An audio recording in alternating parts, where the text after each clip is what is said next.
We will now call the Finance Committee to order. We have a quorum and some. To my left, the Vice Chair, Bobby Heenan. To his left, we have Councilman Greenlee, and we have Councilwoman Sherelle Parker. To my right, I have Councilman O. And we also have here in our chambers, Councilwoman Maria Canone Sanchez. So obviously a quorum and more, quorum is present. We're going to ask that the clerk read the title of the first bill, Bill number 190129, Water Bond Authorization, and we will ask Christian Dunbar, Deputy City Treasurer, and Melissa Labuda, Deputy Water Commissioner, to come forward. Thank you. 190129, an ordinance constituting the 22nd Supplemental Ordinance to the Restated General Water and Wastewater Revenue Bond Ordinance of 1989 as supplemented, authorizing the Bond Committee to issue and sell one or more series or subseries of tax-exempt or taxable water and wastewater revenue bonds and revenue refunding bonds, authorizing agreements to provide credit enhancement or payment or liquidity sources or any combination of the foregoing for such bonds, providing that such bonds shall bear interest at fixed or variable rates, determining the sufficiency of pledged project revenues, authorizing the Director of Finance to take certain actions with regard to the sale of such bonds, the investment of proceeds thereof, and the city's continuing disclosure obligations with respect to such bonds, setting forth the use of proceeds for such bonds, covenanting the payment of interest and principal, and supplementing the Restated General Water and Wastewater Revenue Bond Ordinance of 1989. Thank you very much. Good morning. We welcome you and ask that you identify yourselves before making your statement, giving your testimony. Thank you. Good morning, Chairwoman Blackwell. My name is Christian Dunbar, and good morning, members of the Finance Committee. Again, I'm Christian Dunbar, Deputy City Treasurer for the City of Philadelphia. With me is Melissa Labuda, who is the Deputy Water Commissioner, and I'm here to testify in favor of Bill number 190129. Bill number 190129 would provide authorization to issue water and wastewater revenue bonds in an amount of $800 million, exclusive of original discount. The administration recommends the adoption of the ordinance and respectfully requests that the committee give the bill its favorable recommendation, and further that the committee recommend that the rules be suspended as to permit first reading of the bill at the next session hearing. Thank you for your consideration. I know this is an amended version of my testimony, but I think my full testimony was submitted to the entire committee. Good morning, Chairwoman Blackwell and members of the Finance Committee. I'm Melissa Labuda, Deputy Water Commissioner. I'm here appearing before you this morning to testify regarding Bill 190129. Bill number 190129 would provide the department with continued funding authorization for our capital program as approved by City Council and to replenish the department's construction fund. Based on our projections, we estimate that the debt authorized to be issued under this ordinance will fund approximately 2 years of our capital program beginning in fiscal year 20. Rates approved for fiscal year 20 account for the funding of the fiscal year 20 capital program. The incurrence of any debt in fiscal year 21, as authorized under this ordinance, would be subject to approval of future rates. The proposed capital program emphasizes the renewal and the replacement of our vast infrastructure, and I believe my testimony has been submitted in written form, so if there's any questions, I'd be happy to answer them. Thank you. Thank you very much. Does our decision today have any effect on what the Water Rate Board decides? It does not, Councilwoman. Thank you. And why do we do this bond for 2 years? There's an extensive analysis that's completed by an engineering firm called a bond engineering study. It's costly and it's time consuming, so preparing it for 2 years offers some efficiency in consulting services. Thank you. Questions from members of the committee? Okay.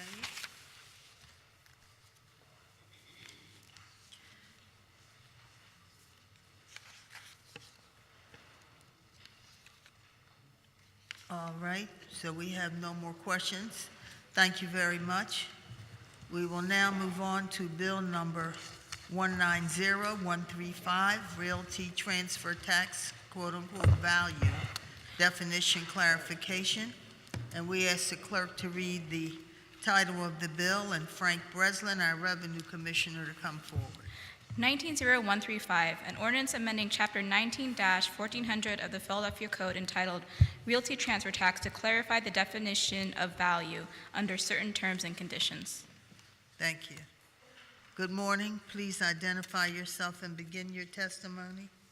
Good morning, Chairwoman Blackwell and members of the Committee on Finance. My name is Frank Breslin, Commissioner of the Department of Revenue.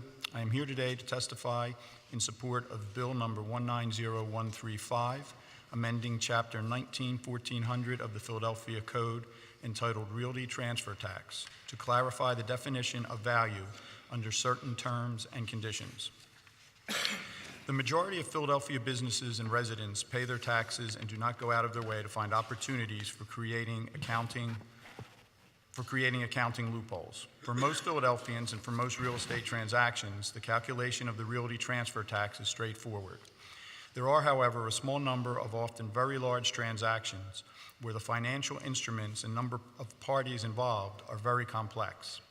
For a $100 million sale of a Center City office tower, for example, the $3.3 million tax bill could create an incentive to find ways to reduce the burden. At times, the parties involved have found gray areas in the law to pay less than one might reasonably expect, enabling them to pay less than the 3.278% paid by the average home buyer or seller. The law and revenue departments have worked together for years to identify transactions in those gray areas, then auditing, making assessments, and filing lawsuits when necessary. These efforts have been successful. However, given the dollars at stake in these transactions, it is not surprising that new workarounds and dodges are regularly being developed. Rather than expend legal and audit staff time to catch these after a sale has taken place, we prefer to make clear exactly what the rules are in advance through legislation and regulation. In 2016, City Council passed Bill 160810 to close loopholes that allowed large, sophisticated corporations to avoid paying their fair share of realty transfer tax. Bill 190135 will further clarify what needs to be included when calculating realty transfer tax so that the tax is calculated on the full price paid for property. The realty transfer tax is based on the amount of consideration paid for a property, or the amount paid for a company if all that company does is own a property and buying the company is what transfers ownership. Consideration can be cash paid by the purchaser to the seller, but can be other things as well. With this legislation, we are clarifying that if the buyer assumes a mortgage or other liens as part of the deal, then the value of those obligations are part of the purchase price and subject to the tax. We believe the ordinance already clearly includes the assumption of liabilities in its definition of actual consideration, but this bill will remove any basis for arguing to the contrary. The Department of Revenue has already discovered an instance of property owners trying to avoid tax on about $100 million of an assumed mortgage and has assessed the full tax on that transaction. The Law Department plans to vigorously pursue collection of the full tax through litigation. This bill should prevent others from attempting similar maneuvers and mitigate the need to further assess and litigate individual transactions. It is not possible to predict exactly how much revenue these changes will generate. There are typically just a handful of major property sales each year, and one sale more or less paying the full tax can have a multi-million-dollar impact on the city finances. Importantly, this bill stops big real estate developers and property owners from shortchanging the Housing Trust Fund and General Fund. Everyone from the first-time home buyer to corporate real estate conglomerates needs to pay their fair share of the realty transfer tax, and this bill brings us closer to that goal. That concludes my testimony, and I'm happy to answer any questions. Thank you. So, do we know how many people are, taking advantage of this loophole and not paying full value? We don't. It's really difficult to identify that, and so we really do it for transaction to transaction and look at the transactions. We have our law department and our auditors go case by case. And so the goal of this would be to remove that gray area and keep businesses from trying to take advantage of that loophole. Thank you. Comments or questions? Members of the committee? Thank you very much. Thank you, Mr. Breslin. You're welcome. All right, we will now move on to Bill number 190231, Housing Trust Fund, $19 million transfer. We will ask the clerk to read the title of the bill. 190231, an ordinance approving a substantial amendment to the Annual Action Plan 2018 through 2019 for $19,131,000 from the Housing Trust Fund Non-Recording Fee Subfund, all under certain terms and conditions. Okay. Thank you very much. Thank you, Ann Fadulin, for coming forward, and we certainly say good morning, ask you to identify yourself and begin your testimony. Sure. Good morning, Chairwoman Blackwell, members of the Committee on Finance. My name is Ann Fadulin, and I'm Director of Planning and Development for the City of Philadelphia. I'm pleased to provide testimony regarding Bill number 190231 to approve the city's substantial amendment to the Annual Action Plan 2018 through 19. As you know, last year Mayor Kenny announced the property tax revenues from properties with expiring tax abatements would be directed to affordable housing. Additionally, the payments made by developers to access density bonuses are directed to support affordable housing. Over the next 10 years, those sources are projected to provide an additional $186 million to make and keep housing affordable in Philadelphia. By directing resources from expiring abatements and density bonuses to affordable housing, we ensure that all Philadelphians share in the benefits of our recent building boom.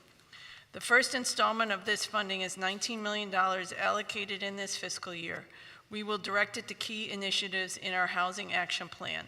The funding will support the production and preservation of affordable homes, help for new home buyers through down payment and closing cost assistance, keeping residents in their homes through housing counseling, financial literacy, and tangled title support, a shallow rent pilot program to assist tenants, and seeding of a housing accelerator fund.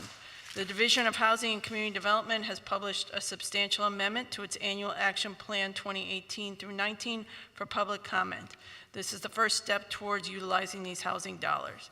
Thank you for the opportunity to appear before you today. I'm happy to answer any questions that you may have. Thank you very much. Do members of the committee have any comments or questions? Councilman Greenlee?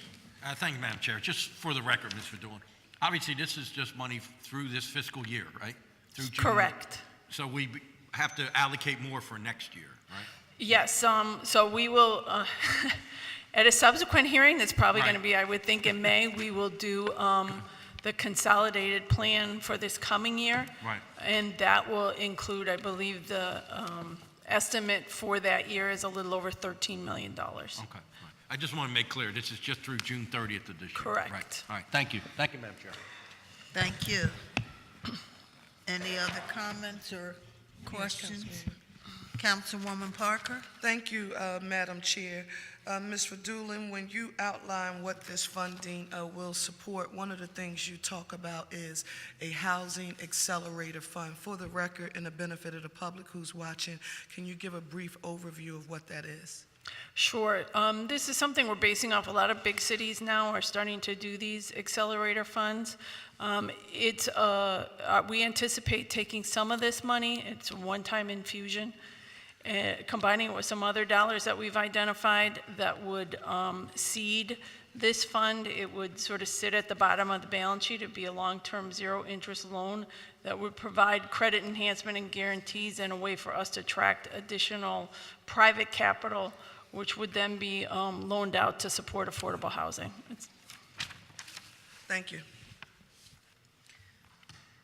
Thank you. The chair notes that Councilwoman Blondell Reynolds Brown is also present. Are there more questions for panel one? Thank you very I much. just have one question.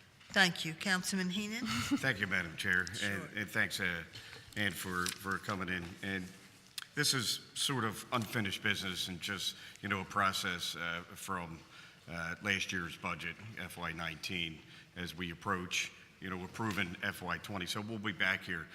But as we move forward and come back in a few weeks with the consolidated plan, I certainly will be kind of getting an update on how the hearings went last year through the FY19 budget and consolidated leading up to this result in creating the sub-fund for affordable housing, and just wanted to make sure that we were prepared to have the answers, all right, and the outcomes for some of the concerns So that we had. we're of just City setting up Council. the trust, the sub-fund. This is the first infusion of those dollars, so we won't have any outcomes, because this hearing now is what's going to authorize us to put that money in and start those programs. Okay, well, I'll But we can provide outcomes for we'll what set we've done something over up the in last advance. year. Yeah, and my office will set something up in advance and have a Okay. list of questions. But we can 'cause- definitely provide outcomes for what we've accomplished over the past year. Correct. Look forward to it. Thank you. Thank you very much. Any other questions or comments? All right, thank you very much. Thank you. Certainly. Panel two, Beth McConnell, Philadelphia Association of CDCs, Stephanie Selden, Rebuilding Together Philadelphia, Will Gonzalez, SABA, Marge Chance, AARP, Tonetta Graham, President, Strawberry Mansion, CDC. So we welcome you all, and we ask you to identify yourselves before making your testimony. Thank you. Good morning, Chairperson Blackwell. Good My name is morning. Beth McConnell. I'm the Policy Director at the Philadelphia Association of Community Development Corporations. Thank you for the opportunity to testify on Bill Number 190231. I submitted longer written testimony. I'll summarize for my verbal testimony. But I do want to first start by thanking Council President Clark and Councilperson Sanchez and Squilla, along with the Kenny administration, for working together to allocate these funds to the new Housing Trust Fund subfund. Thanks to you, thousands of Philadelphians who currently are struggling to afford quality, affordable homes will find relief. This will stabilize families, improve health outcomes and educational attainment, all of which are critical to lifting Philadelphians out of poverty. The first thing PACDC wants to urge Council and the administration to do is ensure that these resources support the availability of affordable units for the households that are most in need. Philadelphia had a deficit of more than 41,000 rental units available to households earning under 50% area median income, and a more than 70,000 deficit for those under 30% area median income. Yet we have a surplus of rental units available to households above 80% area median income. Additionally, for the affordable home ownership resources, we urge that as much as possible be set aside for households under 80% area median income and below. The cost of new construction is extremely high in Philadelphia. That locks moderate income households out of the ability to purchase a newly constructed home. And so we urge those resources to be targeted there. PACDC also supports the allocation of $2 million for a project-based shallow rent subsidy program. It's very exciting to launch that here in Philadelphia for the first time with local resources. And we urge that those funds be deployed to leverage other local, state, and federal and philanthropic investments in the existing affordable housing system. That can be done by leveraging the shallow rent subsidy with the $10 million proposed in the production and preservation line item. We also are very excited to see an additional $3 million in resources for down payment and closing cost assistance. And again, we hope that as much as possible, those resources are available to households at 80% AMI or below, which is around $70,000 a year for a family of four. In our written comments to DHCD, PACDC also urged the agency to boost the housing counseling line item even further. An additional $1 million is proposed in this budget, but we'd like to urge council to consider, as you think about the budget for FY20, boosting that by another $1.3 million. Housing counselors are already overextended, and they need more resources just to meet the existing demand to help households facing mortgage and tax foreclosure, eviction, and other forms of housing instability. An additional $1.3 million would allow DHCD to boost the average contract size from what is currently about $157,000, which supports several full-time housing counselors on that, to $210,000, which would better equip the agencies to fulfill their obligations. Finally, as council and the administration negotiate over the FY20 budget, we urge that another $20 million is transferred into the Housing Trust Fund subfund. The initial agreement between council and the administration in September was for around $9 million. The mayor has proposed upping that to about $13 million this year, and we hope council will propose going even higher so that we're moving at least $20 million in general fund resources every year into the Housing Trust Fund. We also want to urge an annual, recurring, and permanently dedicated revenue stream into this subfund to make sure that we can make more significant strides in meeting our affordable housing needs. Thank you for considering our comments, and we look forward to working with council until every Philadelphian has a safe, affordable home. Thank you. Next. Good morning, Chairwoman Blackwell and members of the committee. My name is Stephanie Selden, and I'm the president and CEO of Rebuilding Together Philadelphia. I'm also going to summarize my written testimony, and I also want to thank Councilwoman Quinones-Sanchez, Councilman Squilla, and Council President Clark for their efforts to add additional resources to affordable housing in the city of Philadelphia. Rebuilding Together Philadelphia revitalizes underserved communities by transforming vulnerable, owner-occupied houses into safe, healthy, and energy-efficient homes.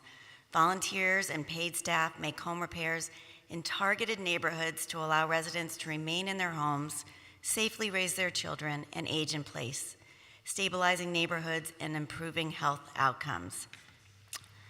First, Rebuilding Together applauds the priorities identified to be funded, which are all critically important needs in Philadelphia. Nevertheless, we urge the city and City Council to more clearly include home preservation for support through the Housing Trust Subfund allocation. The city's Housing Action Plan acknowledges that one of Philadelphia's biggest challenges is to revitalize existing housing stock. Nearly 90% of units are over 30 years old, and many are in need of repairs and upgrades. The plan notes that there are 31,000 housing units without complete kitchens and 27,000 units without complete plumbing facilities. This is a disgrace.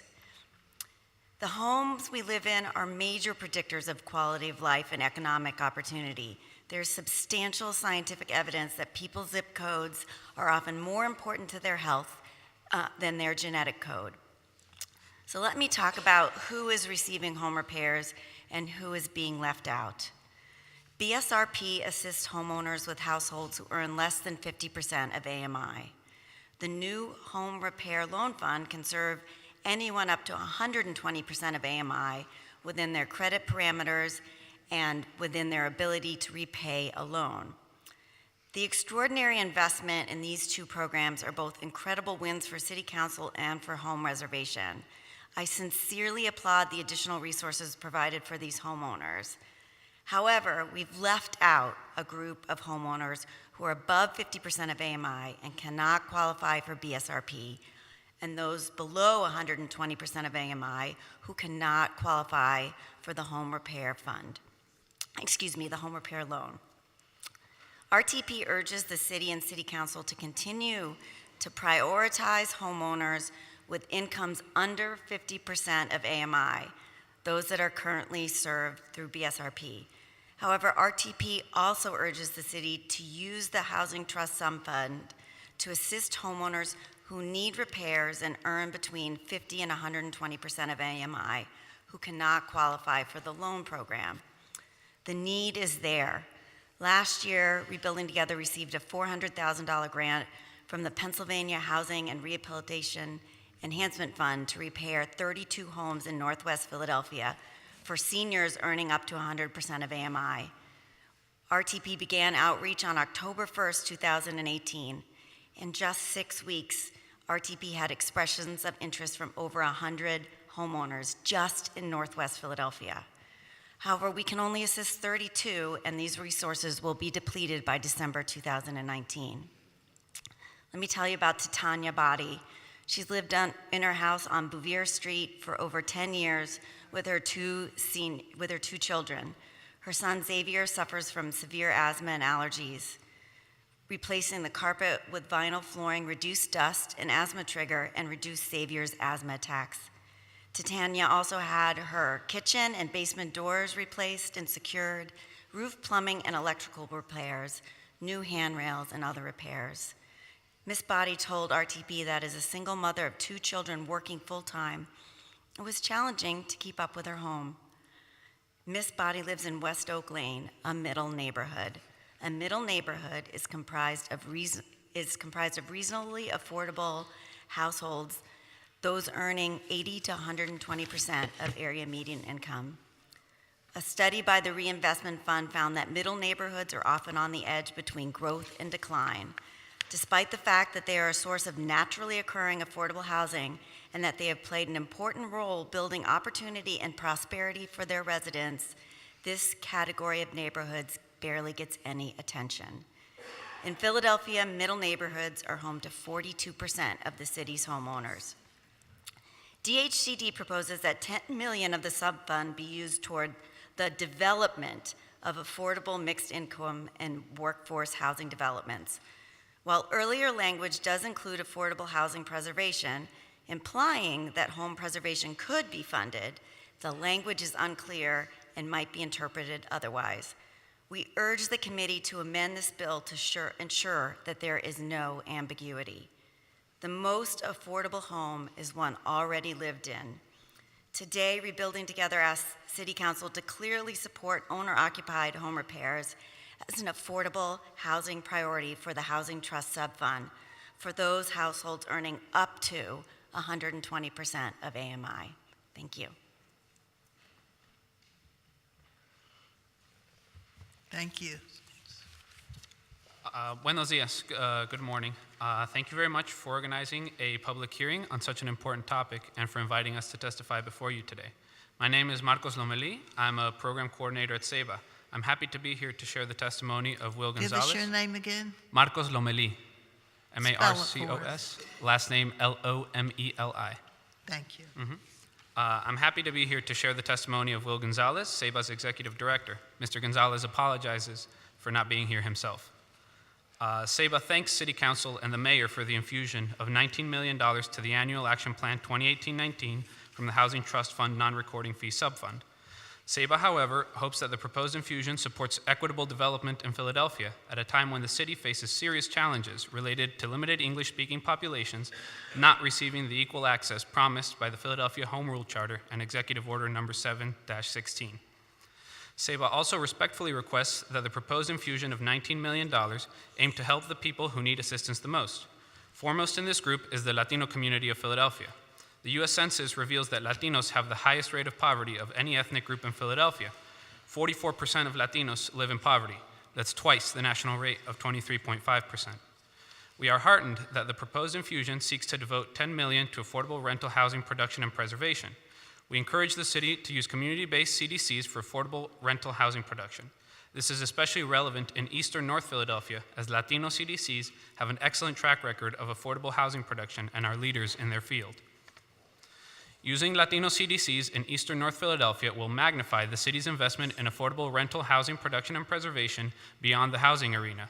A SEBA study undertaken with the help of the University of Pennsylvania's Department of City and Regional Planning determined that on average, every dollar of government funding received by Latino nonprofits in Philadelphia generates a $6 return on the investment. We are happy to see a $1 million increase in spending to support housing counseling, financial literacy, and Tangle title work. However, this increase is not enough to meet the growing need for housing counseling in the city, as the scope of counseling agencies' work will be expanded to serve renters and people at risk of homelessness. We do not want to break the cart by putting too much weight on it. Housing counseling is one of the strengths of Philadelphia's affordable housing activities. We strongly recommend that as the responsibilities of housing counselors are broadened, DHCD assemble a work group that include representatives from housing counseling agencies and other relevant stakeholders to develop a plan to implement the expansion in an intentional manner. We also respectfully request that you increase the funding for housing counseling, if not this year, then next year. Housing counseling is central to the economic viability and health of people in low-income communities. We are all supposed to spend no more than 35% of our income on housing. Unfortunately, few of us do, and most low-income families do not. The advice and work of housing counselors must be a central component of equitable development in our neighborhoods, but to carry out all the work that they must do, they need additional resources, training, and support. Please do not weaken housing counseling when the city's low-income families need it the most. We look forward to working with the city to keep housing counseling strong and to promote access to affordable housing and equitable development in Philadelphia. Gracias for your attention. Thank you. Good morning, Councilwoman Blackwell and councilpersons. My name is Marge Chance, and I thank you for the opportunity. I'm here today representing AARP of Pennsylvania with its 1.8 million members in the state of Pennsylvania and 500,000 members in the city of Philadelphia. AARP is a nonpartisan, nonprofit organization that helps empower people to choose how they live as they age, strengthens communities, and fights for the issues that matter most to families, such as aging in place, housing affordability, and creating livable communities.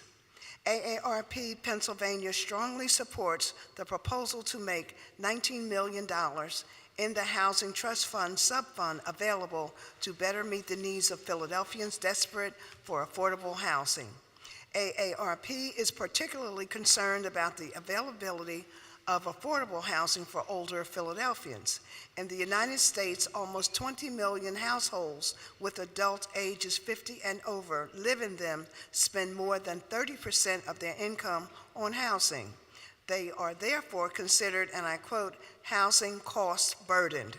Approximately 9.6 million households headed by someone age 50 or older are severely, and again I quote, housing cost burden, which means they spend more than 50% of their income on housing.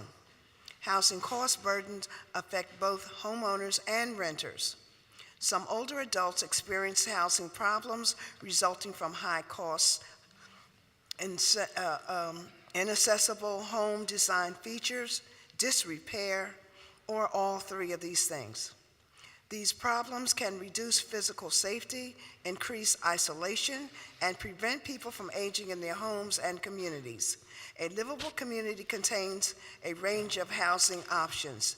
This ensures that residents of all backgrounds, income levels, and ability levels can find housing that meets their needs.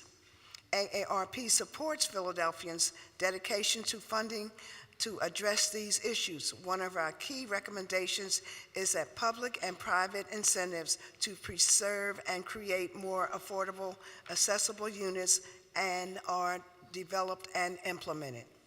We believe this proposal will help to alleviate concerns for older adults who wish to remain in the community they have lived in for years, where they have built support systems but are unavailable to do so due to increasing house costs. We look forward to working with the Division of Housing and Community Development to ensure that these funds are utilized wisely and that this initiative will contribute to the goal of ensuring that all Philadelphians of all ages have a safe and affordable place to live. Thank you. Thank you very much. Do I assume that Tonetta Graham is not here? All right, thank you very much. Are there any questions for this panel? Yes. Councilwoman Parker? Thank you, Madam Chair, and I want to thank each of you for your testimony here today.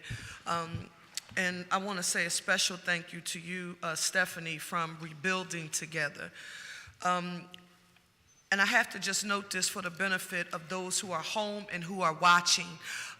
who don't do what we do every day and are not very familiar with the intricacies associated with the numbers. As was the case in September and as will remain the case, I want to be clear that I am unapologetic in my support for keeping the income cap at 120% of the AMI and for allowing 100% of the funds to go to individuals at that income cap and or below. Stephanie, I want to say thank you to you for noting the reinvestment funds study and report on middle neighborhoods. They conducted that study in preparation for a hearing that we held here in City Council to raise awareness about this constituency, and for noting that 42%, that's what Councilman Greenlee and I, just noted, that is such an important data point in that report, that 42% of homeowners in the city of Philadelphia and residents live in middle neighborhoods. In addition to that, when we talk about 120% of the AMI, I want to be clear that that is not rich. It is not rich. Those are not trust fund babies.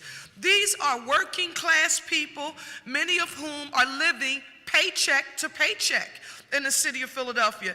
And it's another issue that is always a sticking point for me, and I often have an issue with this, when we only use income as the sole barometer for a person's well-being. Now, I want us to think about our constituents who are living heavily in debt.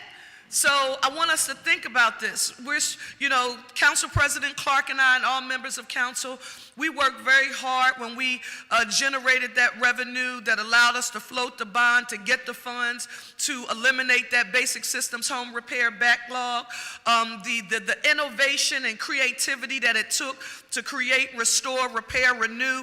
That's the city's new home repair program, eligibility requirements at 120% of the AMI, and income eligibility, and we've never seen underwriting criteria like this for any home loan product produced by government anywhere in the nation. Philadelphia is first. You can borrow between $2,500 and up to $25,000, have 10 years to pay it back, lock in a 3% interest rate.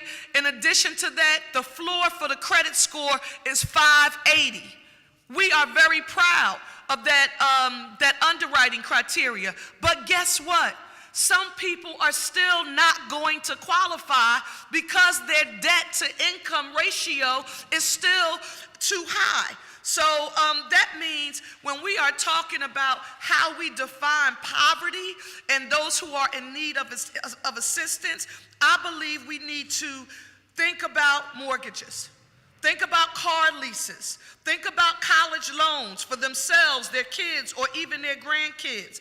Think about medical bills, and think about family members who are caring for other family members. When we just use income, we leave out a constituency. And as we talk about, access to affordable housing, enhancing the health and quality of life for all Philadelphians, we can't leave out that core constituency, and we can't pit the have-nots against those who have just a little bit. It is unfair for us to develop public policy that way. And as Councilman Greenlee and I were just talking over here, when you describe what middle neighborhoods are, it's as if people are saying middle neighborhoods have to decline to the point where they're irreparable in order for us in this city to say that they deserve investment. We should stabilize them now and help to ensure that they don't fall to such a decline that, like the school district of Philadelphia, I'm thinking about their aging infrastructure, $5 billion was the dollar amount that State Senator Vincent Hughes, a Democratic chair of the Appropriations Committee in the Senate, after he and the Plan Con Committee did their statewide tour and research, we would need $5 billion in essence, repair, restore, remediate Philadelphia school buildings. We cannot continue to do that. So I want to thank Council President Clark. I want to thank the administration and all members of council who are working to develop what this new program would look like. I want to thank them for not, to me, being short-sighted about how we invest these dollars. Thank you so very much. Thank you, Councilwoman. Any other questions or comments? Thank you very much. We're now up to panel 3. George Gold, Rashida Phillips, Community Legal Services, Wendy Buchler, Senior Law Center, George Donnelly, Public Interest Law Center, Rachel Falkove, Philadelphia Interfaith Hospitality Network, and Kenneth Bigos, Affordable Housing Centers, Pennsylvania. Thank you. Thank you all. We welcome you. Thank you very much.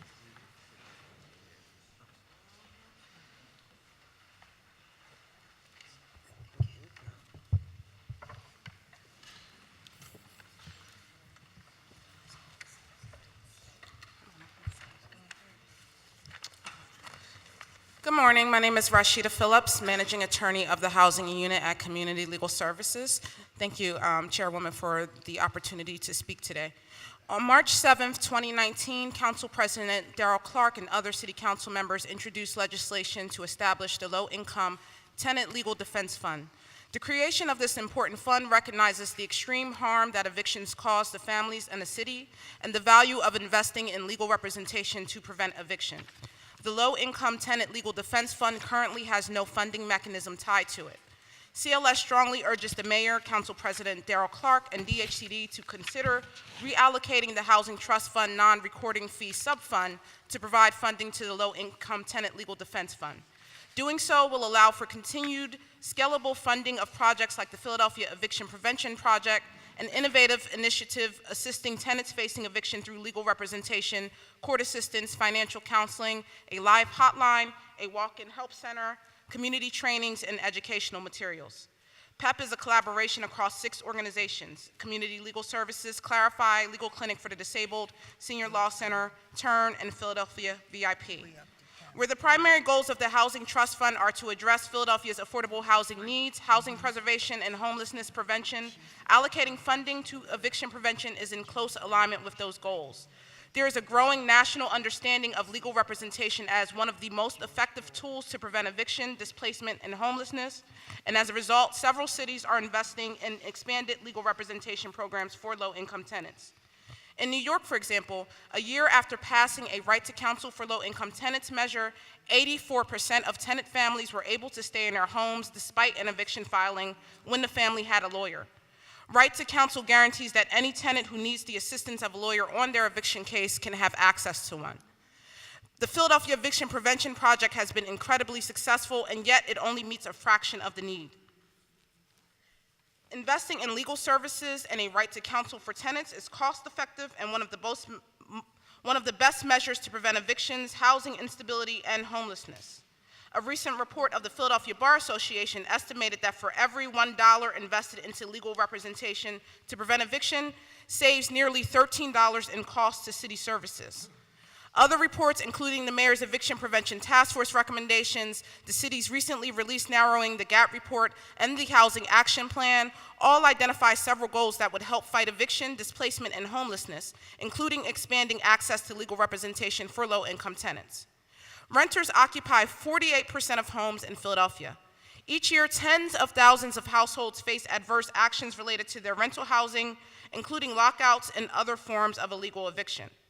Eviction rates are highest in Philadelphia's poor and predominantly Black neighborhoods, and evictions disproportionately affect poor communities of color. Beyond the damage to individuals and families, evictions can unravel the fabric of a community, helping to ensure that neighbors remain strangers and that their collective capacity to promote civic engagement remains untapped.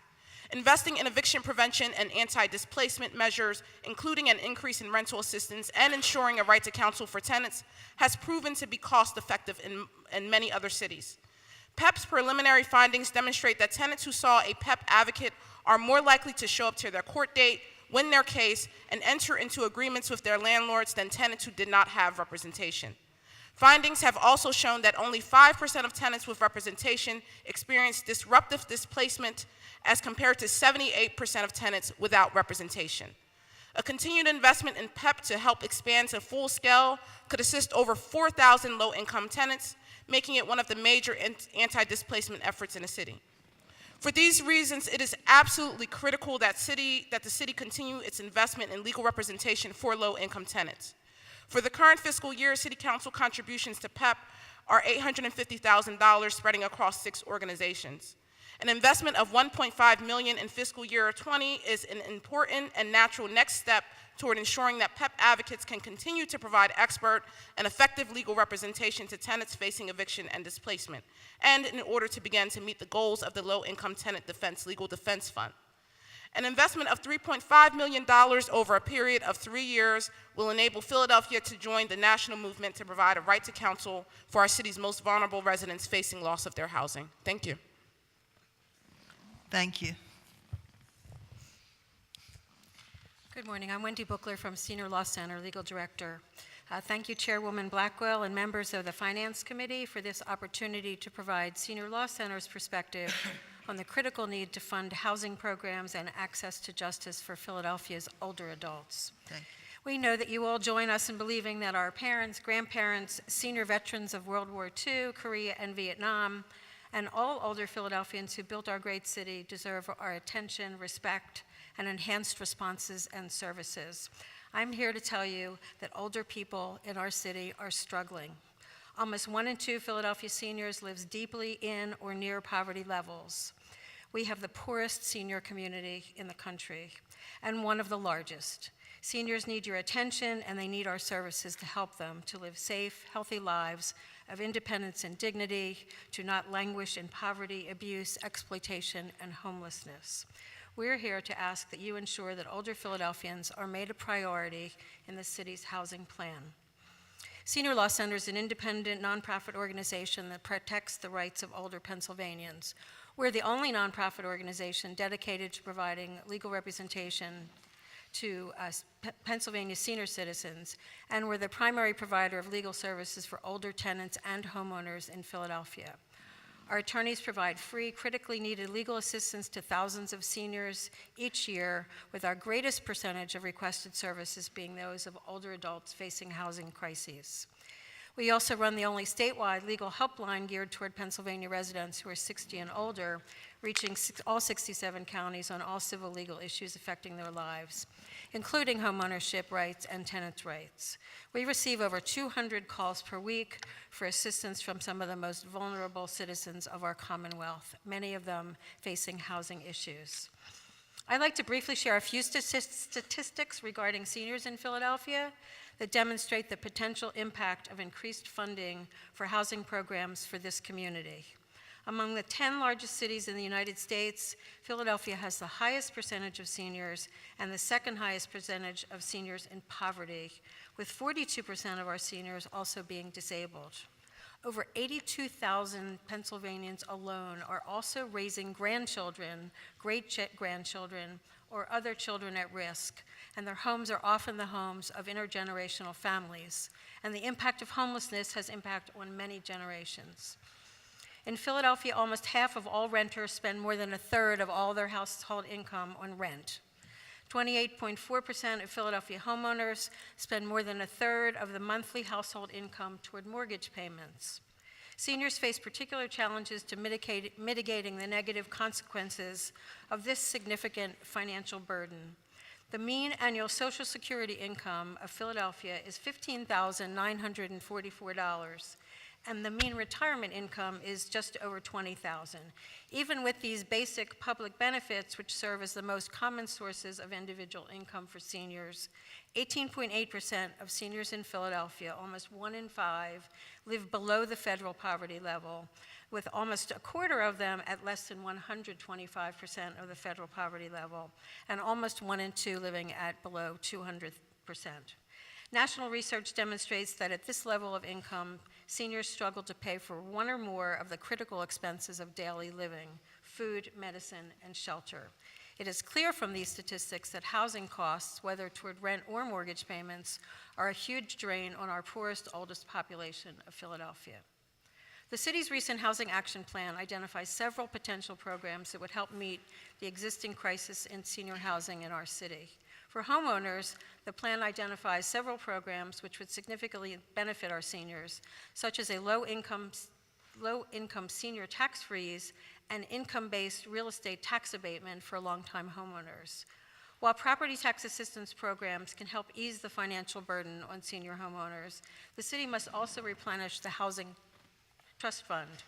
One-time Housing Trust Fund payments averaging $3,000 were used last year to reinstate forward and reverse mortgages for senior homeowners who fell behind on their mortgages, often due to unexpected medical bills, the death of a family member with the attendant funeral and burial costs, and emergency home repairs. Working with the Housing Counselor Network, Senior Law Center helped our clients use these emergency funds to save their homes and to reinstate mortgages that were delinquent due to non-payment of property taxes and homeowners' insurance premiums. We encourage the Finance Committee to allocate increased funding for this essential program. As you, Chairman Blackwell, and all City Council members know well, thousands of Philadelphia properties have tangled titles, meaning people residing in properties do not appear as the record owner in Philadelphia's land records. These properties are often referred to as family homes, since many generations, often going back to the early 1900s, have been raised in these homes whose deeds remain in the name of long-deceased grandparents or aunts and uncles. If the current generation residing in the house does not appear on the title, deed theft and deed fraud becomes a real threat, making it easier for imposters to convey properties to third parties. The residents of these family homes often face great obstacles when they try to apply for city-sponsored property tax, home repair services, and utility assistance programs. Senior Law Center is working hard to keep up with the demand that comes from seniors asking us for legal services needed to probate the estate of a deceased relative and transfer the deed to the residents. If the city is serious about its efforts to repair homes to make them safe and habitable, and thereby prevent homelessness, resources must be provided to Senior Law Center and other legal services organizations to help these elderly residents. From a landlord-tenant perspective, the plan recommends, and we applaud its discussion of eviction prevention as a major policy goal and a foundation for multiple programs, highlighted by the anticipated launch of an eviction diversion program similar to Philadelphia's nationally acclaimed mortgage foreclosure diversion program, in which Senior Law Center has been pleased to participate on behalf of older homeowners in the city, with the goal of maintaining homeownership of individuals and stability of neighborhoods. Senior Law Center provides legal services to low-income older tenants, and we're proud to be a partner in the Philadelphia Eviction Prevention Project, or PEP. Low-income tenants need enhanced services, particularly those who are older and facing the challenges of aging and poverty. Development of this eviction diversion program in conjunction with the already successful PEP project to provide tenants at risk of eviction with free legal assistance to avoid eviction proceedings, as well as with access to pretrial mediation and housing and budget counseling, as currently works so successfully in the mortgage foreclosure diversion program, would go a long way toward alleviating the existing landlord-tenant crisis in Philadelphia. Development of an emergency homeless prevention program with flexible rental assistance would also support this goal. The particular challenges faced by low-income seniors, such as mobility, disability, access to food and medicine, isolation, and attachment to communities over a lifetime, exacerbate the already overwhelming consequence of eviction, but at the same time illustrate the potential positive impact of this type of program. Many seniors have lived in their homes for decades and likely do not have the funds necessary to pay for a move or to store their lifetime possessions, let alone to complete the process of becoming a new tenant somewhere else. The high percentage of disabled Philadelphia seniors, almost half, further demonstrates the practical obstacles to relocation. One of the consequences of the opioid crisis has been an increase in the number of seniors raising grandchildren, which reveals the impact eviction can have on those beyond just our senior population. Housing stability is an essential need for our city, and this plan, if funded, will have a significant impact toward that stabilization.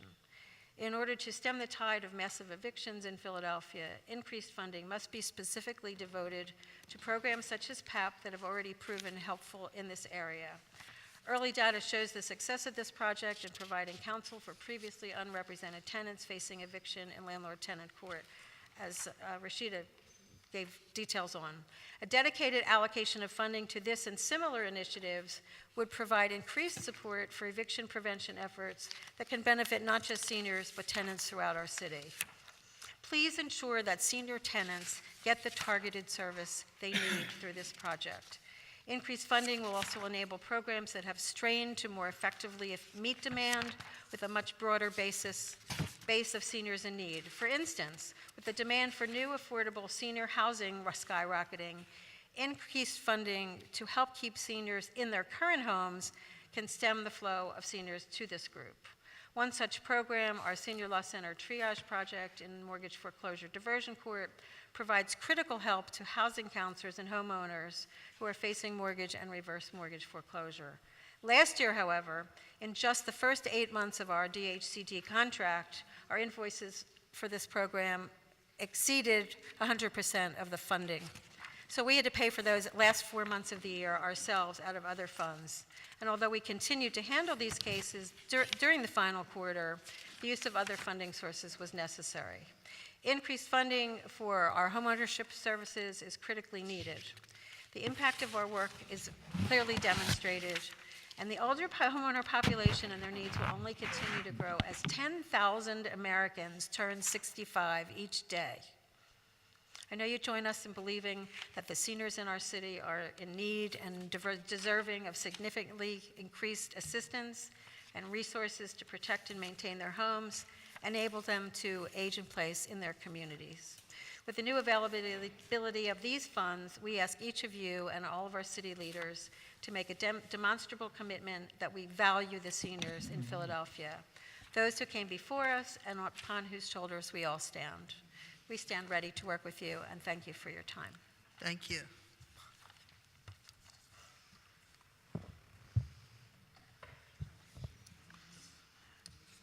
Hello, my name is Kenneth Bigos. I'm the Executive Director of the Affordable Housing Centers of Pennsylvania.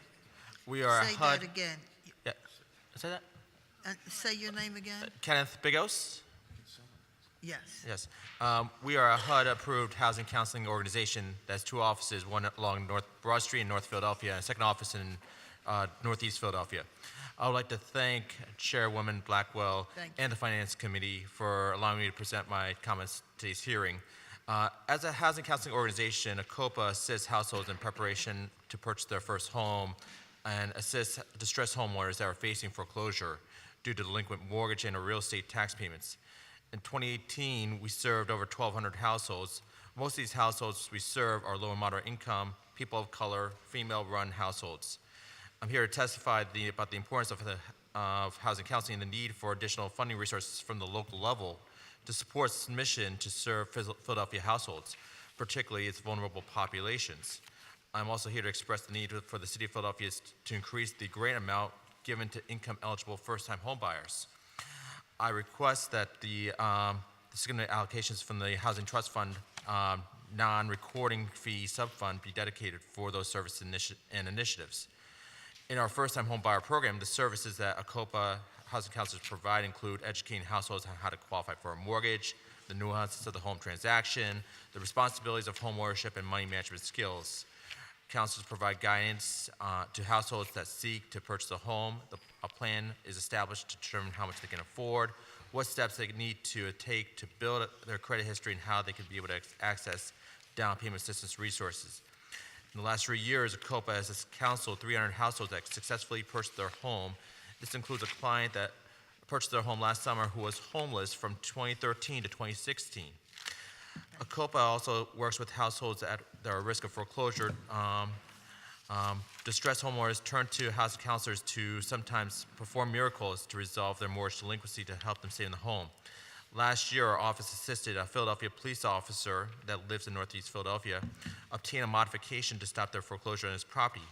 Prior to using our services, he paid $9,000 to a mortgage relief service firm in California for assistance with his foreclosure situation, in which they performed no work on his behalf.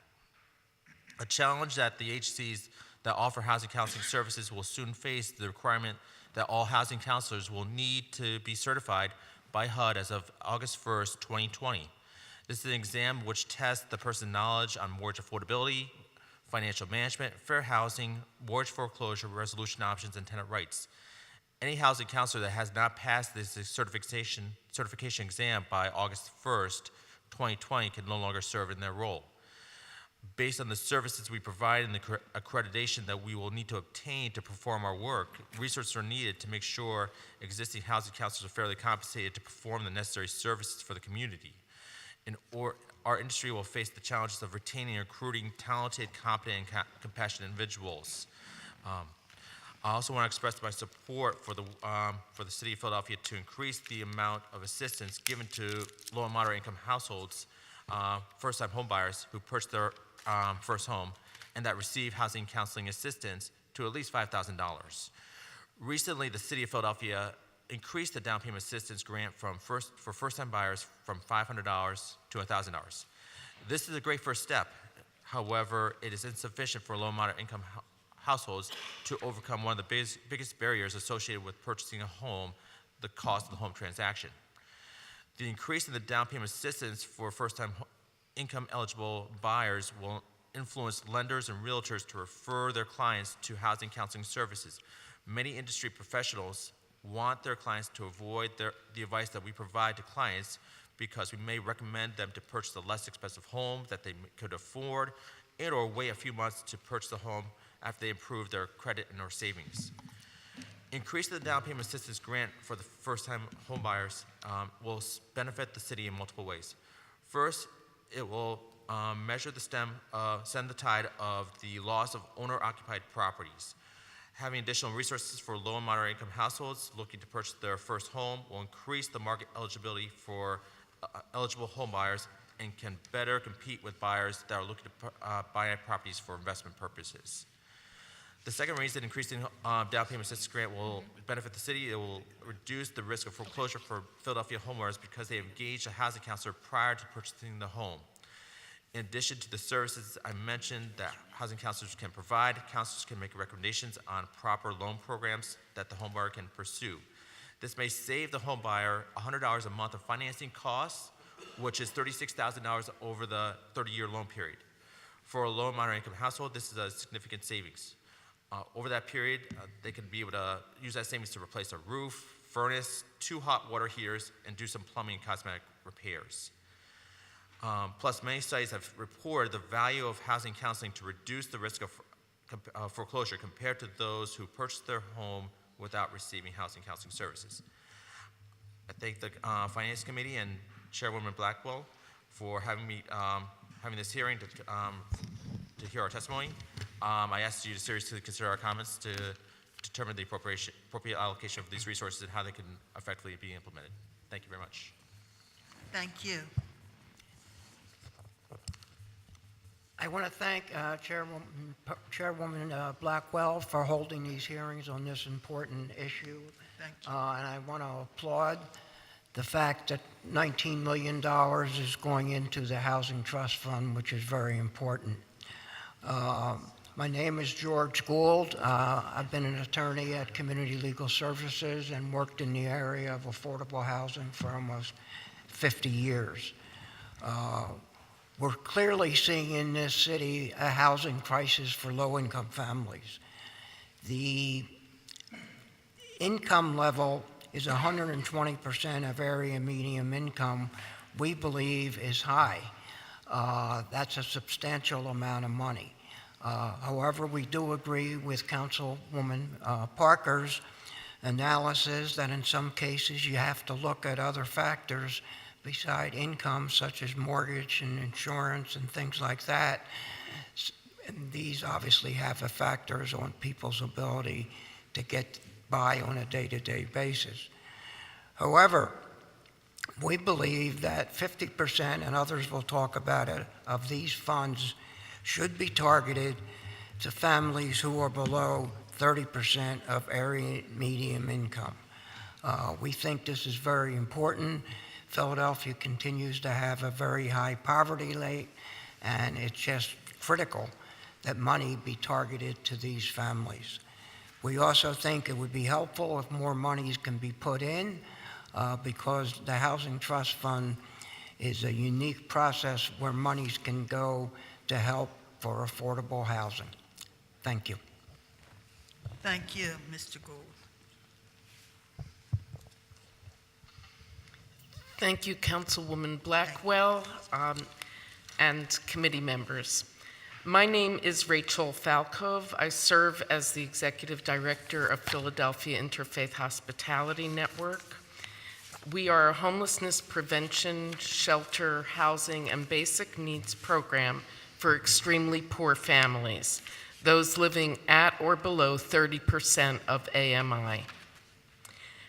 Many of our services, most of our services are delivered in Councilman Heenan's district and in Councilwoman Parker's district, in middle neighborhoods. Many of our families are struggling to hold on to their housing. Others have lost their homes and are moving from family members to friends. Some are living in their cars.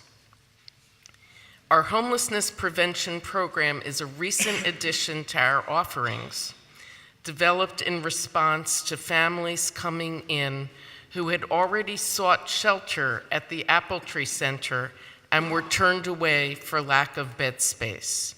During our first year of operating this prevention program on rather a shoestring budget, we were able to help 52 families with one-time targeted supports to avoid eviction and to provide deposits for market rate housing post-displacement. The experience of not knowing where one will sleep at night, next week or next month, is terrifying for children and parents. Adults miss work and children miss school. The Philadelphia School District reported that in 2017, that over 7,000 students reported not having a permanent home. It is common for students to transfer schools one or more times during the school year. Homelessness is disruptive to children's academic progress and to their ability to form friendships and attachments.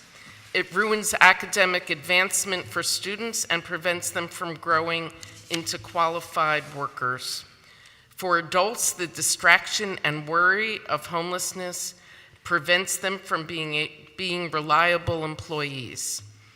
Stable housing is the glue that keeps an individual or family unit whole and is the foundation for a self-sufficient life. The experience of homelessness almost assures a person a life of poverty. The Housing Trust Fund sub-monies offers our city a chance to equalize the housing affordability framework for Philadelphians. My primary reason for offering comment on the proposed use of the Housing Trust Fund sub-fund dollars is my concern that the plan, like all of the previous plans outlining the use of Housing Trust Fund dollars, shortchanges those families who need help the most, those at or below 30% of the AMI. Our board and volunteers from 52 area congregations in the city and our constituents have watched with great interest the development of the Housing Trust Fund since its creation. We participated in the early lobbying efforts many, many years ago to convince City Council to vote for its creation. We had hoped that the Housing Trust Fund would be a way to alleviate family homelessness. Each year, we have been hopeful that the plan would pay attention to those residents living at 30% of the AMI, the extremely poor who are the most likely candidates for eviction and homelessness. We've been continually disappointed that the plan seems to skip over the growing segment of extremely cost-burdened tenants. For all the good that the Housing Trust Fund has accomplished throughout the years, most would agree that the plans have focused primarily on bricks and mortar, creation of new, yet rather costly affordable housing, rehab of existing housing stock, supporting homeowners, and that's very important, and helping Philadelphians accomplish or sustain their dream of home ownership. At best, the Housing Trust Fund plans over the years have addressed only 10% of the funds for the 27% of Philadelphians comprising our extremely poor population. While our city's housing plan is good, it continues to miss the mark for its most vulnerable citizens, especially since its most vulnerable are in crisis mode, taxing the performance of every city department. This year's proposals for the use of the subfund dollars make the important step of including a shallow rent pilot, acknowledging that even with the creation of more affordable housing units, the majority of those at 30 to 50% of AMI, composing nearly 50% of Philadelphia's population, are still going to be paying more than the recommended 30% of their income for housing. Those Philadelphians, many of whom are hardworking people, will continue to be unable to keep pace with their rents. They will experience eviction, overcrowding, extreme stress, instability, domestic violence, and cost every city system struggling to meet their social needs. According to a 2016 study by Apartment List, 48% of Philadelphians are renters. About half of the city's renters spend 30% or more of their income on rent, and a staggering 25% of renters spend 50% or more of their income on rent. The share of cost-burdened renters has doubled since 1960, when just 24% spent 30% of their income on rent, or more on rent. Renters are spending,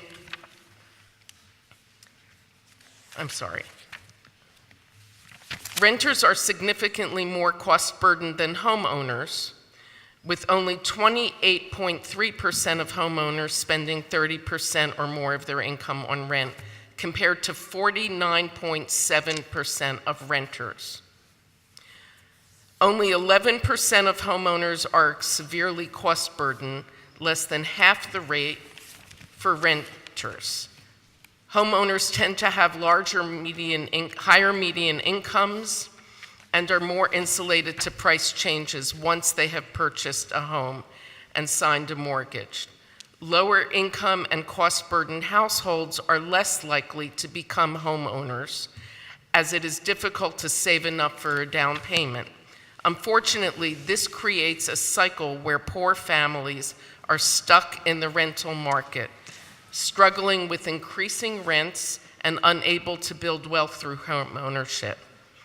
In a recent study by the National Low-Income Housing Coalition, there are only 20 affordable units for every 100 extremely poor families in need, and 57 for those at 50% of AMI. If I am reading the plans for the subfund correctly, the proposal devotes at most 10% of the funds towards the most vulnerable renters at a time when our city is facing an eviction crisis. 1 in 14, according to the Reinvestment Fund report from 2017. And actually, in the middle neighborhoods, 1 in 7 in Councilman Heenan's district and Councilwoman Parker's district, 1 in 7 renters ends up in a case of eviction. Using the Housing Trust Fund monies to support a shallow rent pilot is a step in the right direction. It's a modest amount funded and is like a drop in the bucket when it is the fastest approach to adequately housing the most vulnerable people who comprise the city's population. If the shallow rent pilot, as well as the new housing created by Housing Trust Fund dollars, reserved a higher percentage for those at 30% of AMI, we would stabilize many rental households who would otherwise end up being evicted for non-payment of rent. We would certainly have many fewer displaced families and children, costing the city in many other ways. Several city departments, the Office of Homeless Services and DHS and their contract agencies, have operated rent assistance programs for the past several years. I hope that DHCD's shallow rent assistance pilot will be done in collaboration with these departments. This is an opportunity to share the best practices and to develop comparative outcome measures. It would be helpful to implement uniform practices and payment standards across the various programs. In summary, our organization has two requests: that 50% of the Housing Trust Fund programs will benefit those living at 30% of AMI, and the second is that more coordination and collaboration among the city departments will take place, especially when the efforts are similar. And that's for the rent assistance program. Thank you very much. Thank you very much. Are you Mr. Donnelly? I am. I'll be very quick, Chairperson Blackwell. And I'm not going to read from my written testimony. I'm just going to summarize it very quickly because I know everyone's getting antsy. The three things that we asked for in our letter, and again, I'm George Donnelly from the Public Interest Law Center, eviction defense funds and shallow rent subsidies that explicitly go to folks facing eviction. Those folks are already in their homes. That is the definition of stability. So keeping folks in their homes with eviction defense funds and shallow rent subsidies for people facing eviction is critically important. 50% of this $19 million in the trust fund should go to folks and households making under 30% AMI, helping our poorest citizens ensure that they have access to affordable housing. And finally, something that hasn't been addressed yet, we want 10% of constructed housing to be accessible and 100% visitable for people with disabilities. And I just want to share a quick story on this. It is hard enough as a tenant in Philadelphia to find affordable housing. To find affordable housing that's also accessible for people with disabilities, forget about it. One of my neighbors in Councilmember Squill's district, he lived in his home which was, tried to make it accessible for 40 years. He was on a wait list for an accessible, affordable house for 17 years. He just got his first place as a 49-year-old adult after 17 years on the waiting list. So I just want to stress that for our neighbors with disabilities, it's an even harder struggle to find accessible, affordable housing. And the last thing I want to note is that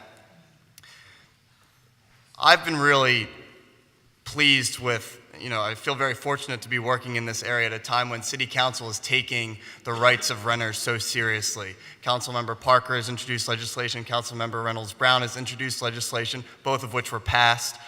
Good cause legislation was passed unanimously by this body. I really appreciate what this body's been doing to recognize the rights of renters, and I hope that focus and that understanding comes through in this funding as well. As Rachel said, 48%, almost half of our households in the city are renters, and we've given $100 million recently to homeowners, as we should. We should be stabilizing those homeowners and those households, but I ask that we continue our focus on renters' rights in the city of Philadelphia and appreciate what you've done so far. Thank you.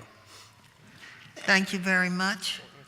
The chair will recognize Councilman Dom, who has to leave the chamber.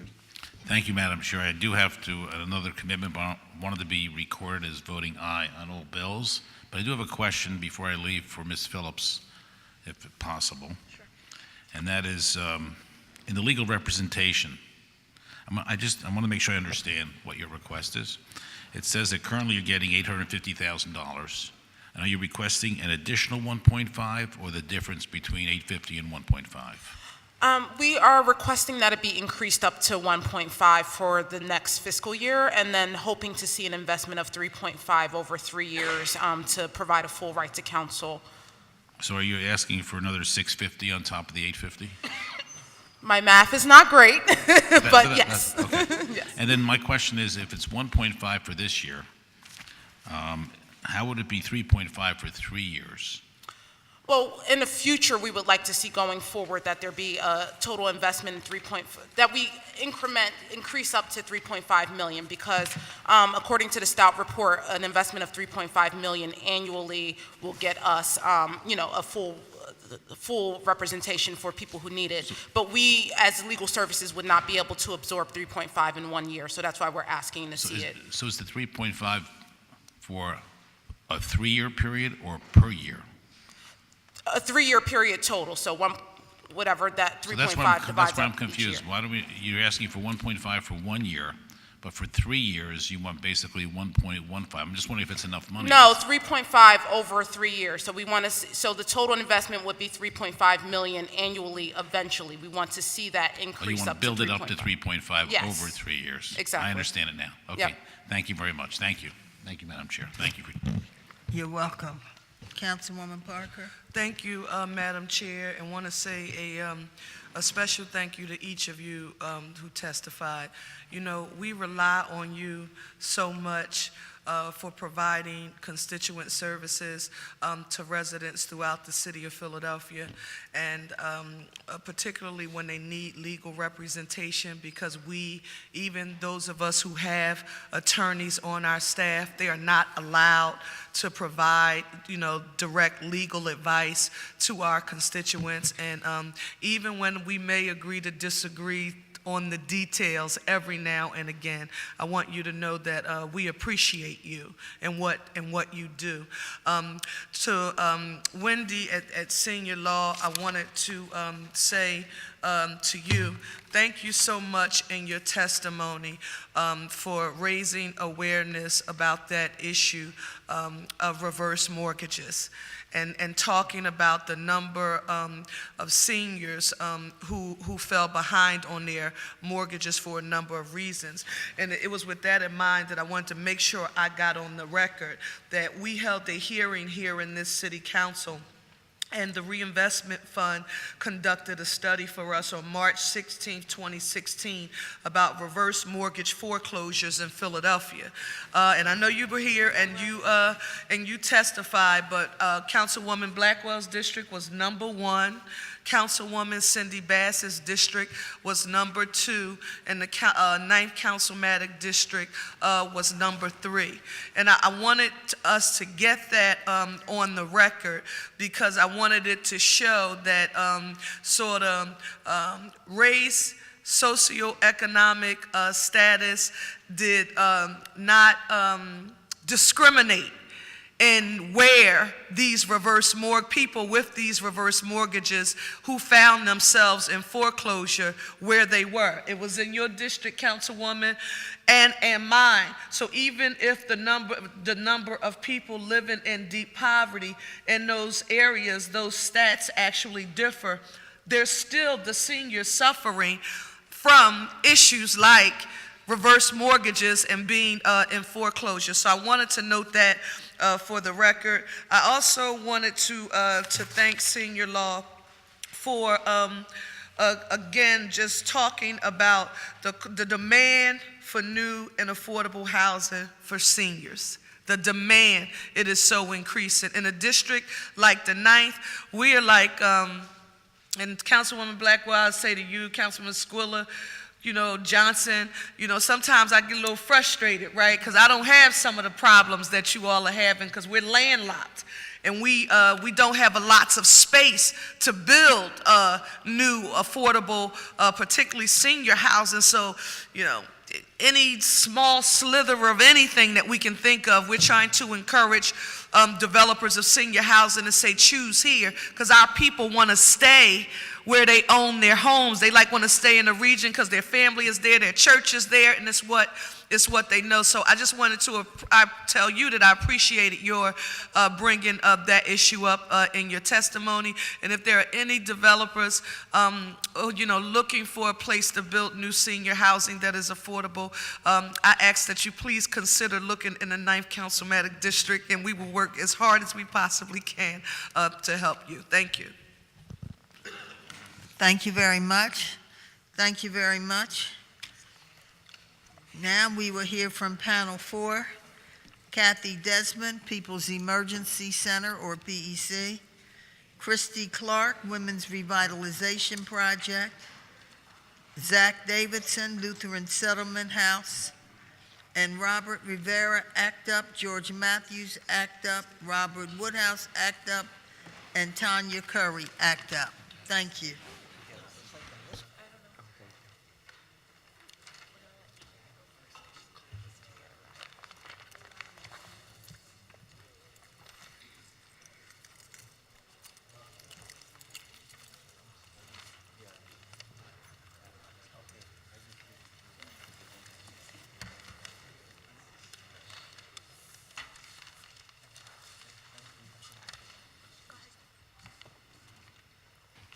Good afternoon. Thank you very much.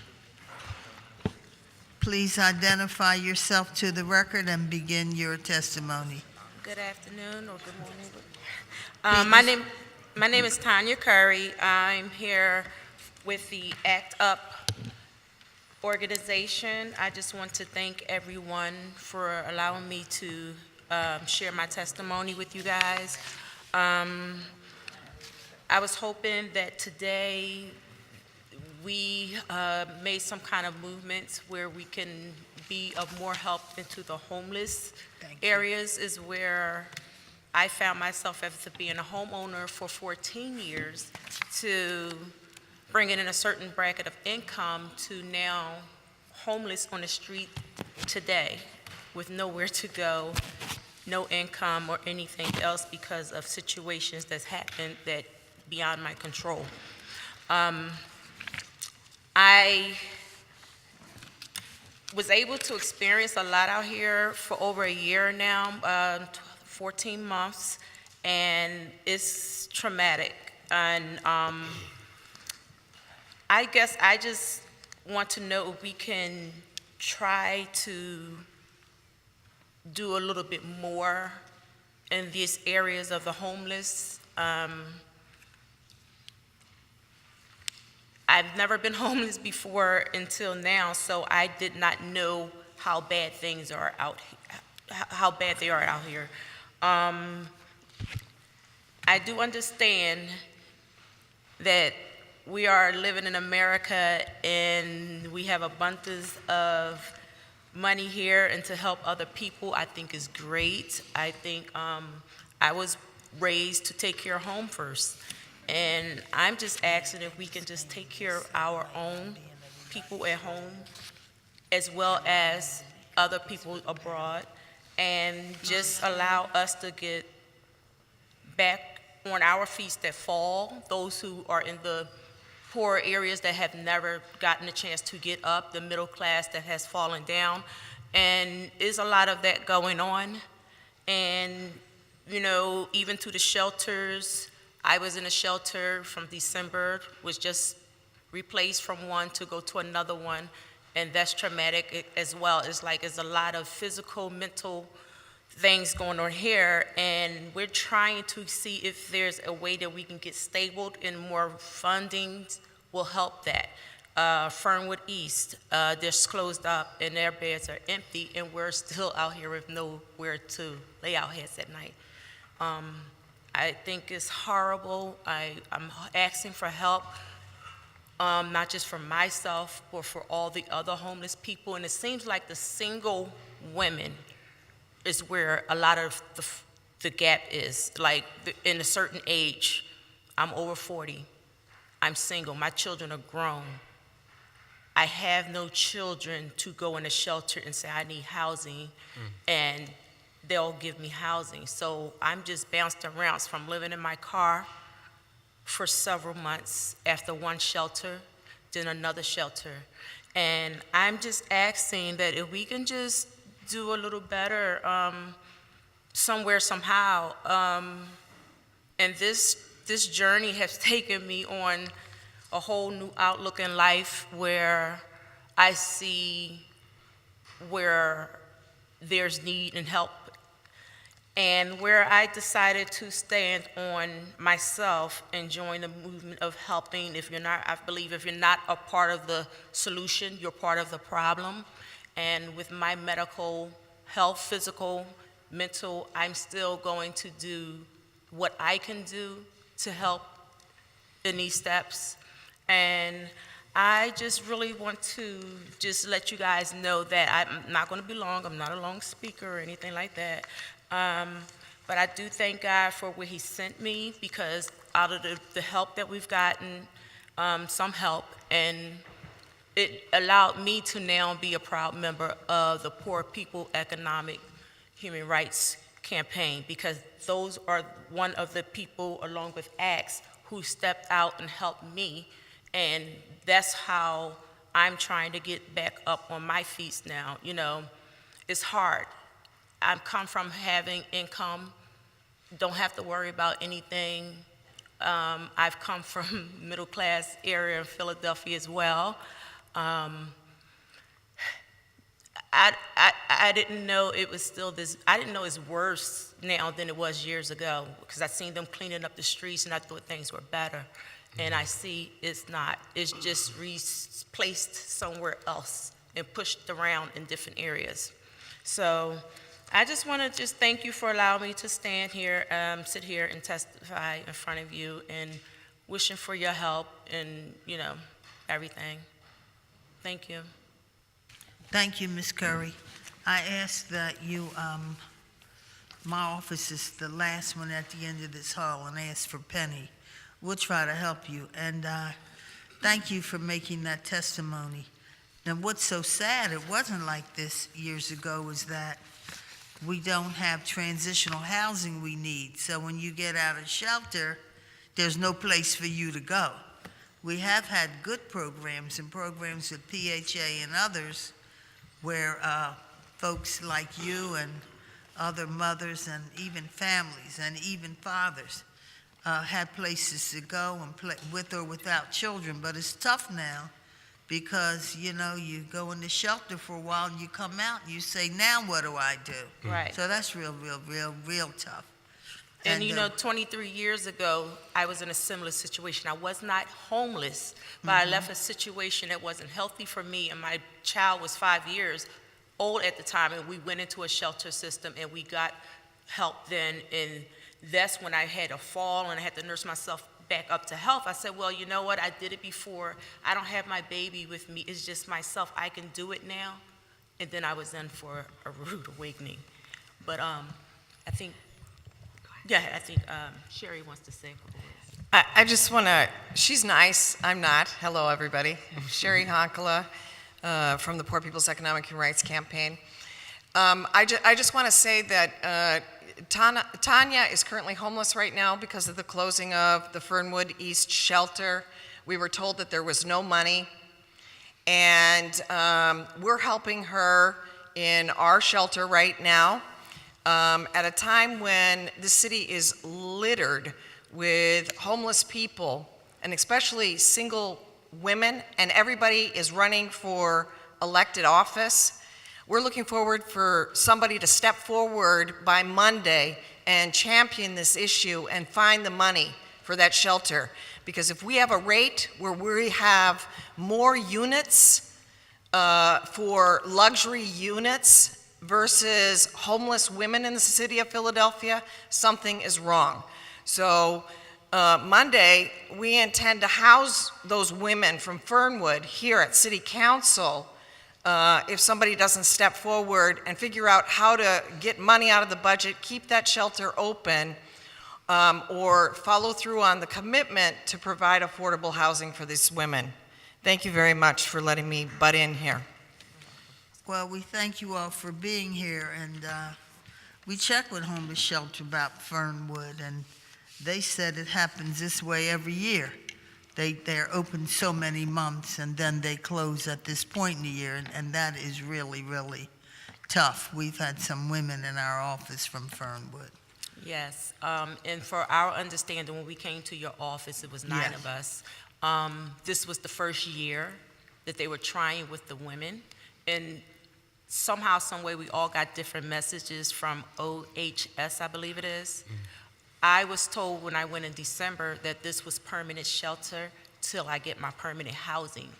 Then when they started coming in later on, about in January or February, I started hearing from the people that was coming in stating that we had a deadline of March, which I did not believe them because no one told me that. I didn't hear it from any reputable sources. And then bam, 2-3 weeks before the shelter closed is when we got the news, yes, that was actually true. So is beds over there, is the staff there, is no one's in them? I don't know if it was supposed to be a winter initiative program. That's not what they told me and a couple other people, but even if it was, I believe we still could somehow make it into a regular shelter. It's easier on people who's homeless not to move around and round and round. That really does get to a person mental when you're constantly moving. I was in my home for 14 years, thank God. And unfortunately, I lost my husband, and I've been widowed now for 3 years, and now dealing with homelessness. Thank you. Yes, Penny told me that every case was individual. She was working with them, so I hope you'll stop there. Okay, all right. Thank you. Today? Thank you for, yes, you can stop in now. Thank you. She's there. I appreciate it, thank you. Thank you. Thanks. Who would like to testify next? Good afternoon. My name is Christy Clark, and I'm here to testify about Bill number 190231. I've offered my full testimony in writing, so I'm going to keep it short. I work at the Women's Community Revitalization Project, also known as WCRP. WCRP is also a proud member of the Philadelphia Coalition for Affordable Communities. I'm sure you've seen us here before in our bright green t-shirts. We're a coalition that just keeps growing. 4 years ago, there were 27 organizations around the city, and now we're up to 65 organizations citywide: community, disability, labor, faith, and urban agriculture groups. We just want to take a minute to thank all the council members that stood with our coalition to pass the construction impact tax, and we wish we were here today to talk about a permanent source of funding that addresses our city's housing needs. And we also want to thank council members Blackwell and Reynolds Brown for originally introducing the Housing Trust Fund and making it such a powerful tool that works for low-income folks in this city.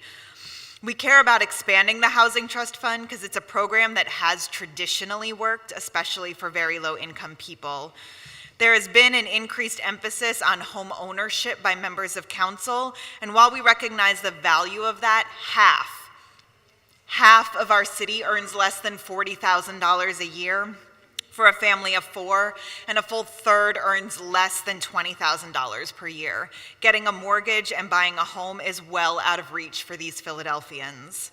Our research shows that in each of your council districts, between 46 and 62% of renters are paying well more than they can afford on housing, leaving very little left over for other basic needs like food, childcare, and medicine. Housing security is necessary to address poverty, and for most Philadelphians, that starts with rental housing.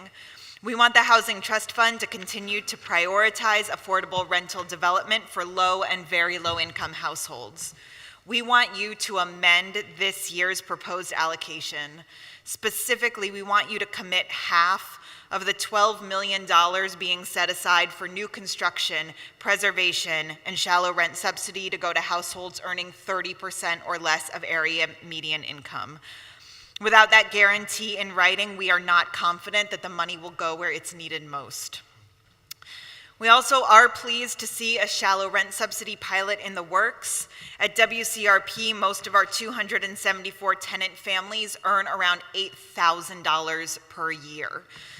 $300 a month could go a long way to help folks at this income level secure affordable housing while also covering their other basic needs. We would really love to see you add more money to the shallow rent subsidy program.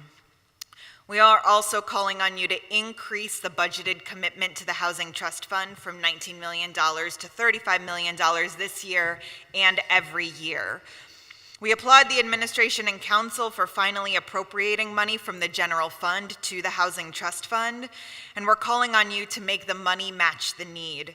We also want you to ensure that these resources become permanent and not an annual budget issue.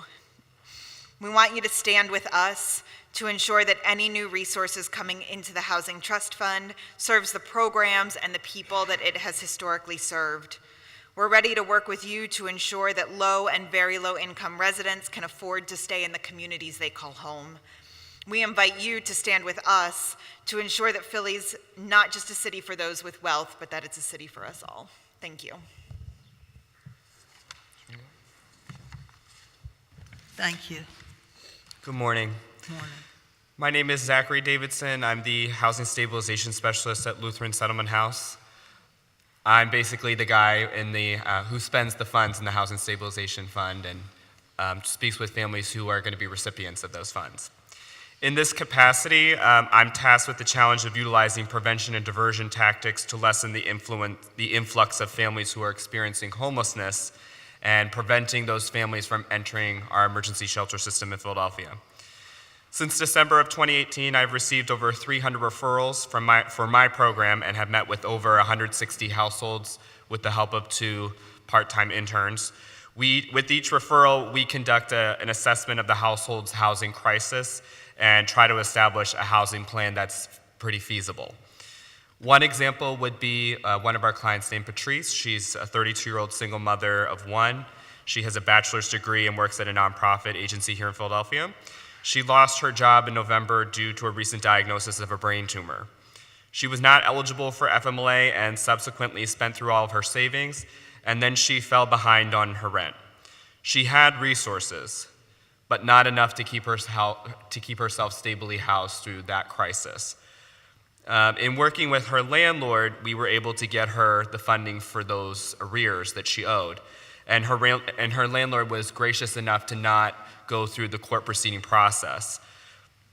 Patrice is now still in her apartment and she's working again, and part of that process in speaking with her was in coming up with plans for her future, in speaking about creating a will, setting aside emergency funds in the event of another house scare, seeking more affordable housing, speaking about first-time home ownership, which was not really a feasible option for her at the time due to the stress of potential home repairs and moving with her health issues.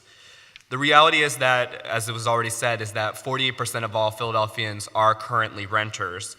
Resolving a housing crisis is always the first order of business for us when we meet with a family who is imminently facing homelessness. But we know that stability begets stability. Our clients work hard to reestablish their place in the private rental market, but securing this position while often facing debt, judgments, credit issues is a very long and tedious process. For those experiencing a housing crisis, we need fast solutions, which cannot be addressed within the framework of a home buying program at all times, or even if you've provided more incentives, it's just not realistic for many families in that crisis. In our time, we have yet to work with a client who has rapidly resolved their homelessness with a home buying solution. There is always a crucial middle step or steps of the in-between. We implore you to support an increase of the general funds to the Housing Trust Fund from the current slated $19 million to $35 million. We ask that you commit to ensure that half of the funds be made available to rental subsidies and homeless prevention services and funds for families earning at or below 30% AMI.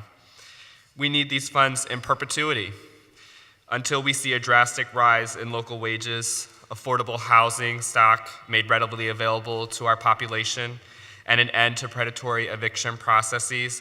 We as a city need to act. 5 years is not enough to end homelessness in Philadelphia. The funding of a shallow rent program is prudent to support the nature of the current rental market in Philadelphia.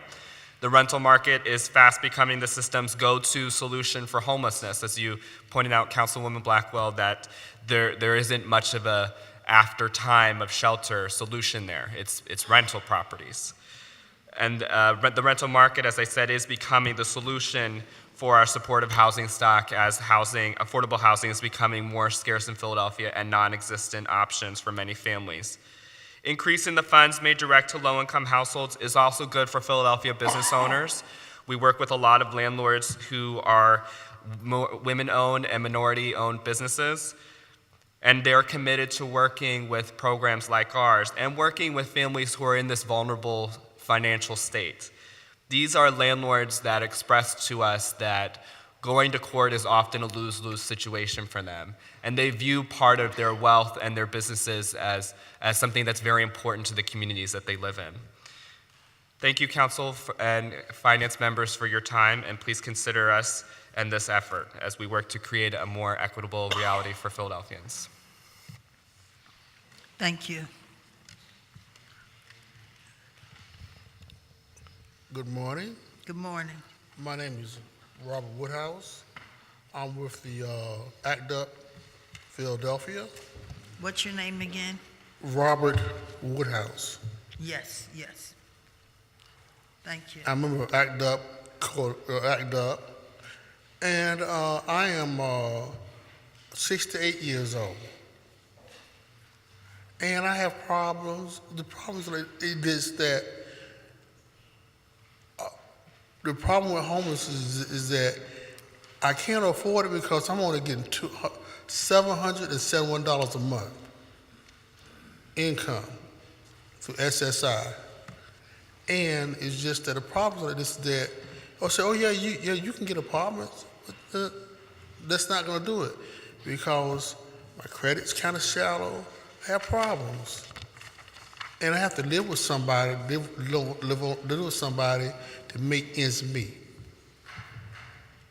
To help them because is that there's no way you can live on $500. If I pay $500 for rent, I mean I got $200 left. That's not going to pay nothing. And then I'm disabled. Like there's a lot of problems, and we need affordable housing for people who needs help. Not because of a problem of their own, because I've had accident. And just that the problem is there. We need to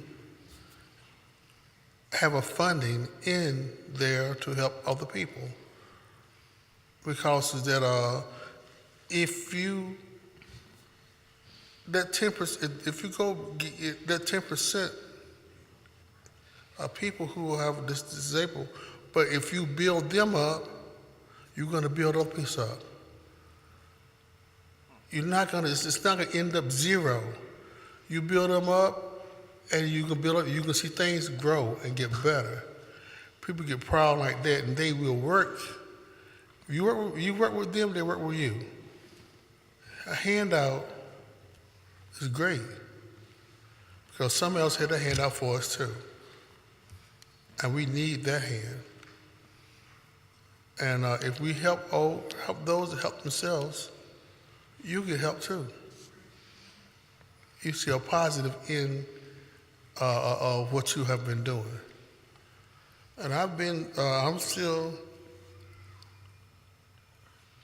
in the system. I'm asked the city council to fully fund towards affordable housing for people which like myself, who is making less than $25,000 a year. I thank you, and if any questions, I'll answer them for you.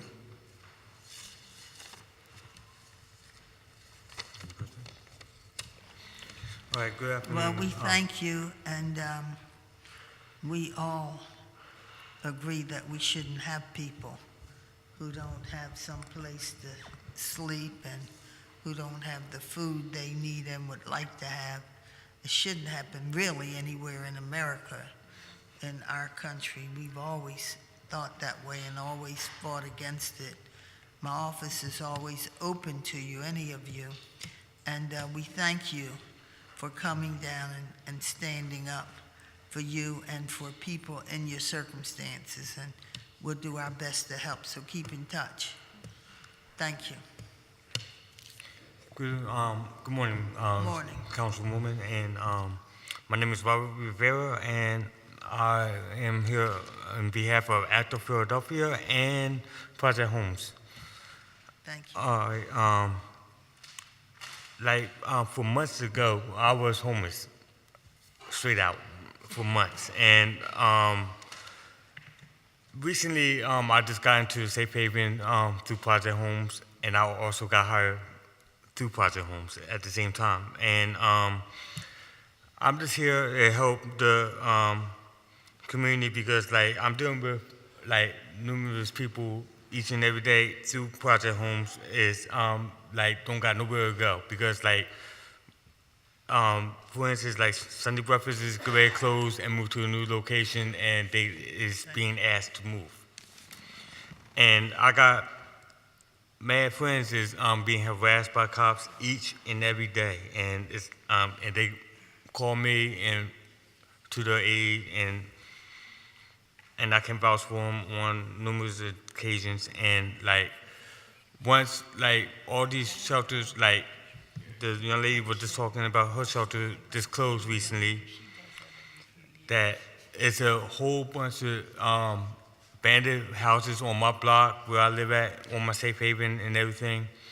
Is a female shelter for domestic is on my block because I'm on West Tioga, and it's just asking for close to $40,000 a year because it's once these shelters is closed for good, that it'll be a chain reaction and people will be getting locked up by the police because they are hanging out in train stations, Suburban Station and Jefferson Station is the main target. That if they sit in there, they got until midnight, and once midnight happens, that's it. They gotta be back out on the street, and most of the shelters is not taking nobody at all after midnight. And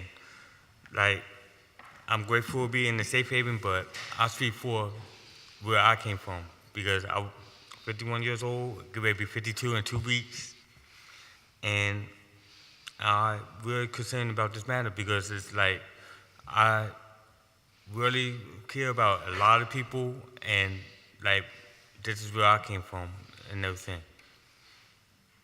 And thank you for letting me share. Thank you. Thank you. Good morning, Chairman Blackwell. Good morning. And City Council. My name is George Matthews. I'm a member of ACT UP Philadelphia, and I'm here to testify about the bill 190231. I'm here to talk about affordable housing because it has been a struggle in my life to maintain a place to live because the rent has been too expensive for me to afford. I was living with a friend who used to have a grant from the city until they cut that funding that was helping us pay the rent. And then our rent went up to $800, which we couldn't afford because we was living off of disability and SSI, which in turn caused us to be homeless. We were one of many Philadelphians who had an income of less than $20,000 per year. In fact, it's $9,252.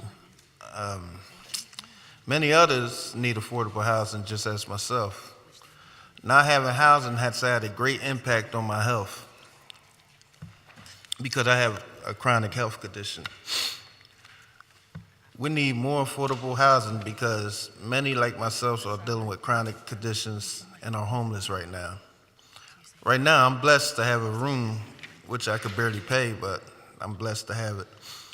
I'm asking City Council to make a more permanent funding for people who need it the most, like myself, and the people that can't afford the rent that most landlords afford. And I'd like to thank you, Ms. Blackwell, City Council. for what you said. Yes, nobody should be on the street at all. Thank you.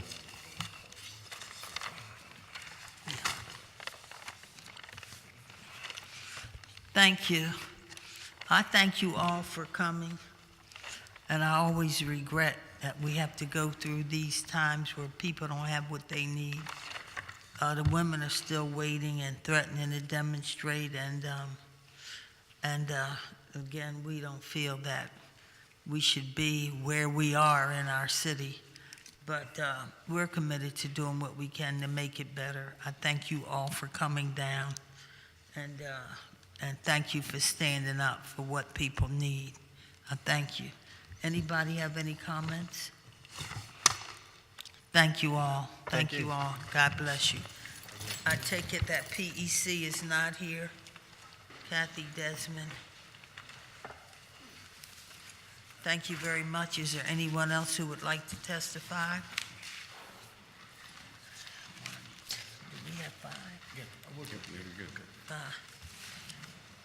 Thank you very much. That will end our hearing for the Finance Committee, and we will enter our stated meeting. The chair now recognizes Councilmember Heenan for a motion on the bills we have just heard. Thank you, Madam Chair. I move that bill numbers 190129, 190135, 190231 be reported from this committee with a favorable recommendation, and further move that the rules of council be suspended to permit the first reading of these bills at our next session of the City Council. It has been moved and seconded that bill numbers 129, 135, and 331 be reported out of committee with a favorable recommendation, and furthermore, that a recommendation that the rules of council be suspended so as to permit first reading at our next session of council. All in favor, say aye. Aye. Opposed? The ayes have it. That completes our hearing. These will be reported out. We thank you very much, and I thank our committee as well.